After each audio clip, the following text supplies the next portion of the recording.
आंदोलन के 51 दिन पूरे हो गए हैं। नए कृषि कानूनों को रद्द करने की मांग पर अड़े किसानों और सरकार के बीच आज एक बार फिर बातचीत होगी।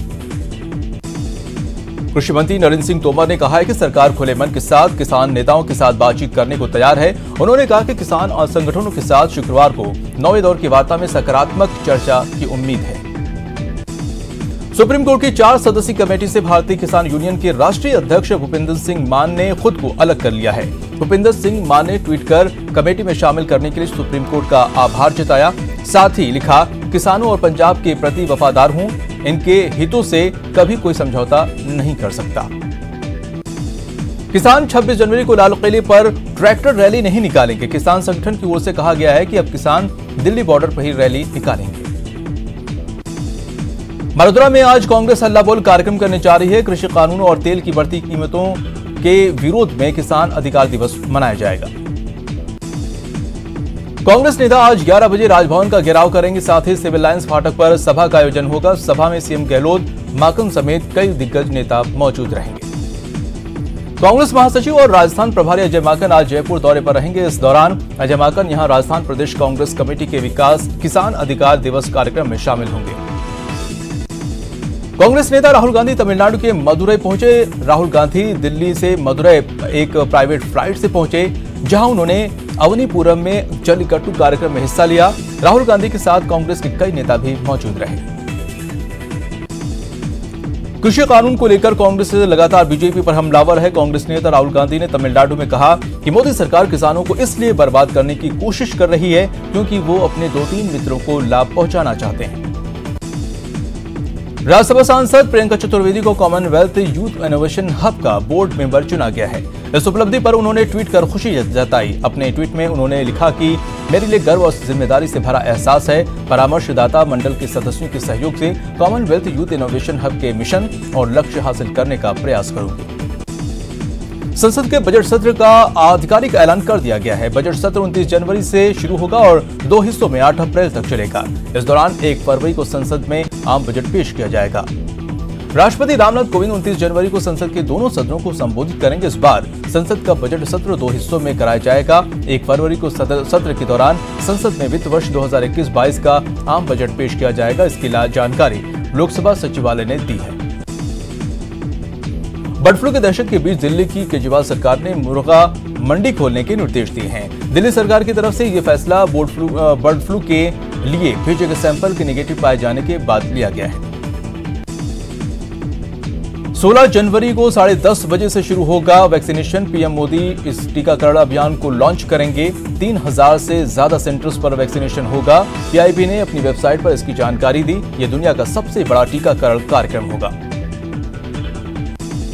पूर्व विधायक दर्शन सिंह की अगुवाई में राजस्थान कांग्रेस के एक दल ने प्रदेश प्रभारी अजय माकन से मुलाकात की।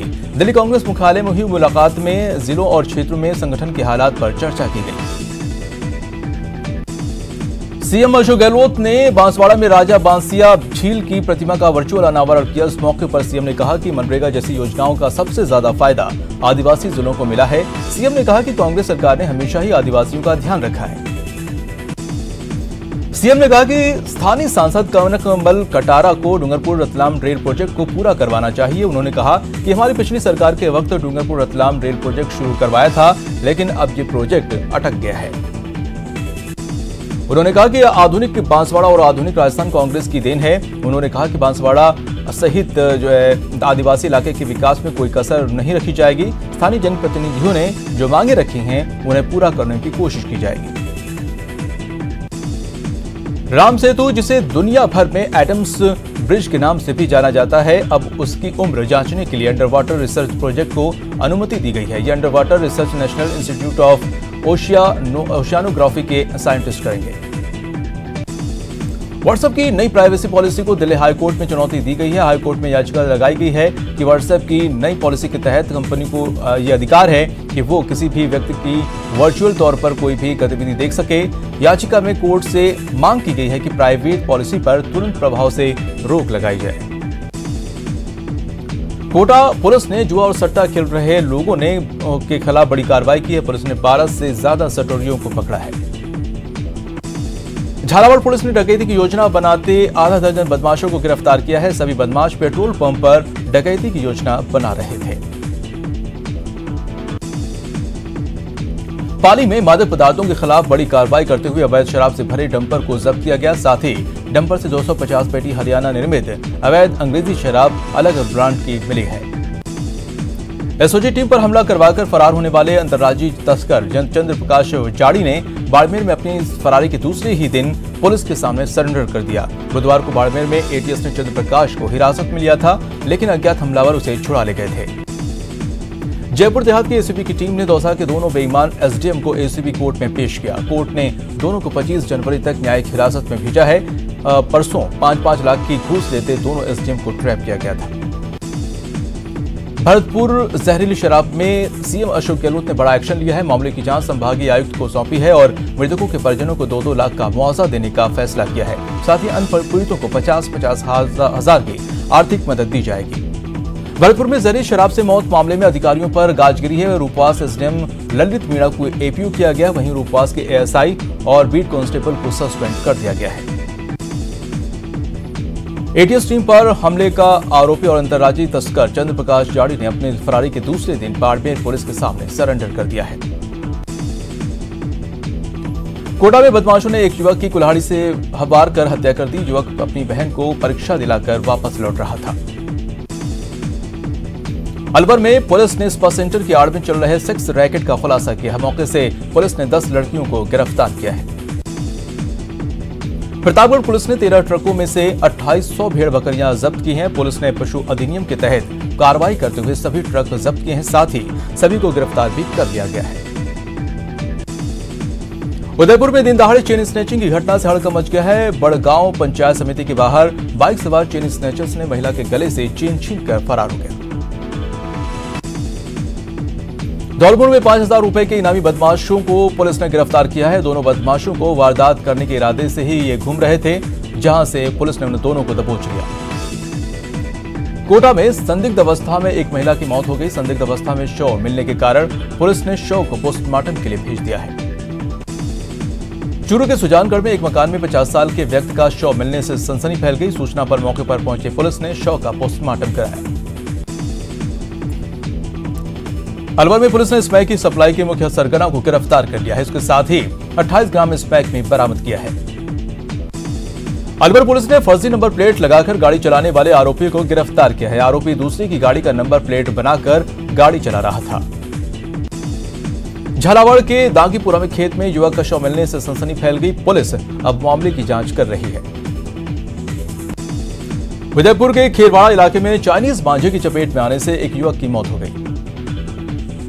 मकर संक्रांति के दिन जयपुर में वन विभाग के बर्ड रेस्क्यू सेंटर में लाए गए करीब 25 घायल पक्षी, वहीं रक्षा संस्थान ने करीब 60 पक्षियों का इलाज किया। झालावाड़ पुलिस की स्पेशल टीम ने अवैध बजरी खनन के खिलाफ बड़ी कार्रवाई करते हुए आहू नदी पर अवैध बजरी खनन करते हुए 2 लोगों को गिरफ्तार किया है। दोनों के पास से 2 डंपर, 2 जेसीबी, 3 ट्रैक्टर जब्त किए हैं। कोटा में सांभर वन आर्मी वन से निकलकर सड़क पर आ गया है। स्थानीय लोगों के बीच दहशत का माहौल है। पुलिस ने भी वन विभाग को इसकी सूचना दे दी है। दौसा के गनीपुर गांव में एक आग का अजीब मामला सामने आया है। जब नीम के पेड़ में बीच में ही आग की लपटें दिखाई देने लगी। हरे भरे नीम के पेड़ के बीचों बीच आग की लपटें दिखाई देने से गांव में हड़कंप मच गया।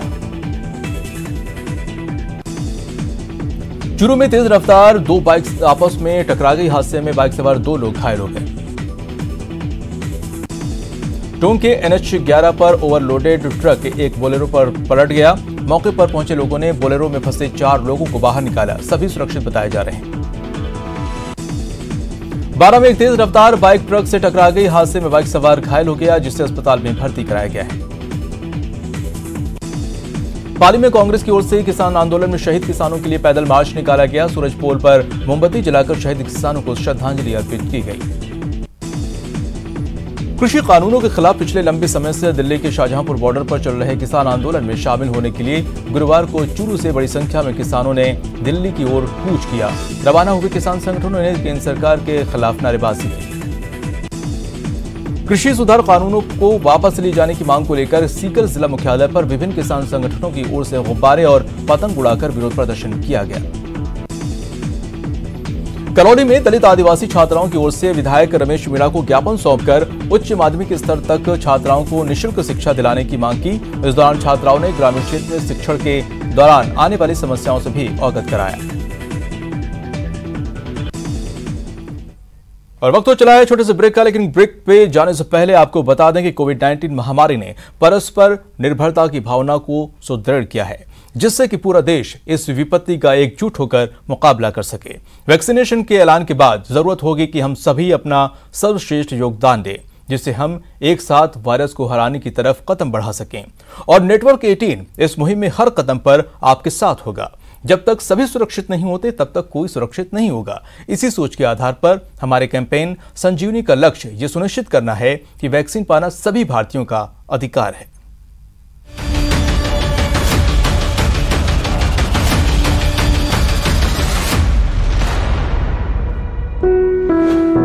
चूरू में विधानसभा उपनेता प्रतिपक्ष राजेंद्र राठौर ने सरकार पर पंचायती राज संस्थानों को तबाह करने का आरोप लगाया। राठौर ने कहा है कि पंचायती राज संस्थाओं का जो वैधानिक लोकतांत्रिक अधिकार है वो सरकार छीनने का काम किया है उसने।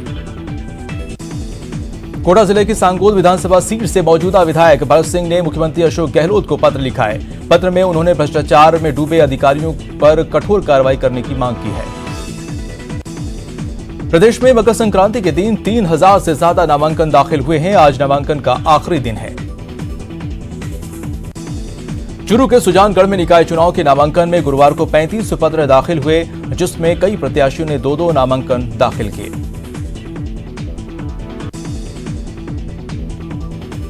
नगर निकाय आम चुनाव के तहत नगर परिषद प्रतापगढ़ क्षेत्र के लिए 40 अभ्यर्थियों ने नामांकन भरा, जिसमें भाजपा के 27, कांग्रेस के 8 और 5 निर्दलीयों ने नामांकन दाखिल किया।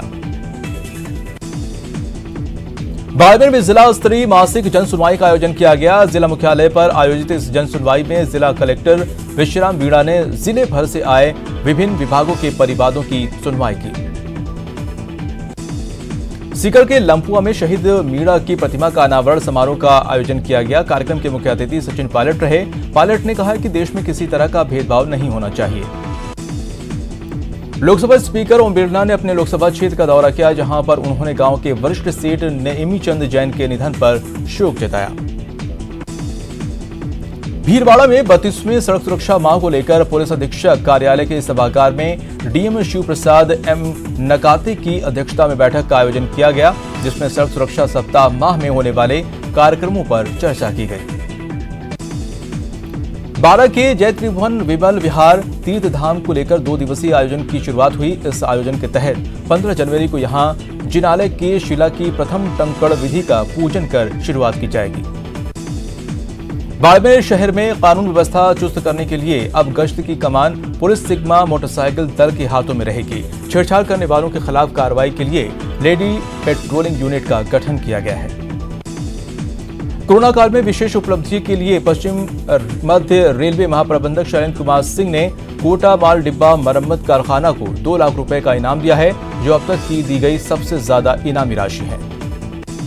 बीकानेर में कलेक्टर नमित मेहता ने जन अभियान एवं सतर्कता समिति की बैठक ली। बैठक में 18 प्रकरण की समीक्षा के बाद 6 प्रकरण का निस्तारण किया गया। चित्तौड़गढ़ में एटीबीएफ की ओर से चलाई जाने वाली नेकी की दीवार का जिला कलेक्टर और एसपी ने शुभारंभ किया। इससे वासियों द्वारा असहायों के लिए जरूरत की सामग्री उपलब्ध कराई जाएगी। कोटा में मकर संक्रांति के मौके पर महावीर व्यायामशाला में कुश्ती प्रतियोगिता का आयोजन हुआ। प्रतियोगिता में यूडीएच मंत्री शांति धारीवाल के पुत्र अमित धारीवाल ने शिरकत की। उदयपुर में सरपंच संघ के पदाधिकारियों की एक बैठक हुई और गहलोत सरकार के फैसलों का विरोध जताया गया। कोटा के रेल मंडल के गोडला स्टेशन पर रेलवे प्रशासन ने फुटओवर ब्रिज का निर्माण किया। दिल्ली मुंबई रेल मार्ग पर फुटओवर ब्रिज निर्माण के लिए रेलवे प्रशासन ने 4 घंटे का ब्लॉक किया था।